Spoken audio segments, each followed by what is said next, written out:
Tingnan mo. Ba, kay sarap nito, oh. Paksiw na bangus, oo na. Hiwa muna tayo ng, ano to? Sweet onion or bombay na dilaw. Tapos bawang, then, at saka yung luya. Hiwain din natin na siya ng pareha. Hindi siya pare-baba, yung ano lang, pabilog. Yung ano lang siya ka, Gusto ko yung paksay kasi pag yung sabaw niya, konti-konti. Ilagay mo yun sa ibabaw sa mainit ng kanin. Nanunuot ang sarap nito dun sa kanin. Tapos kung may kamay ka, lasang-lasa mo yung lasa ng sabaw niya at saka yung spices, diba?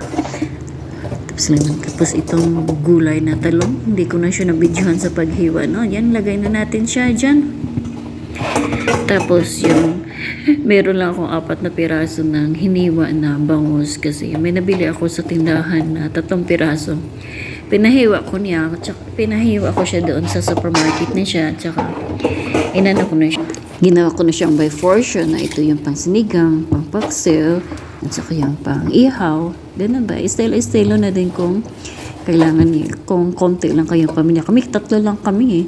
Ito isa-isa yun. Isa-isa. Sa akin 2. O, ganda. O, yan. Timplahan na natin yan. Timplahan ko na siya ng asin. Yung Himalayan salt, ang anong gusto ko yung Himalayan pag dito. Tapos yung black pepper, paminta. Then, nilagyan ko ng konting soy sauce para malasa-lasa.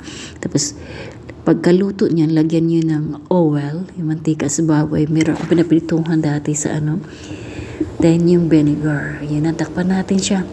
Hayaan natin siya maluto na 15 to 20 minutes. No? Pagkaluto, ganyan siya. Kaya sarap nito. Paibabaw nyo na sa kanin. Lasang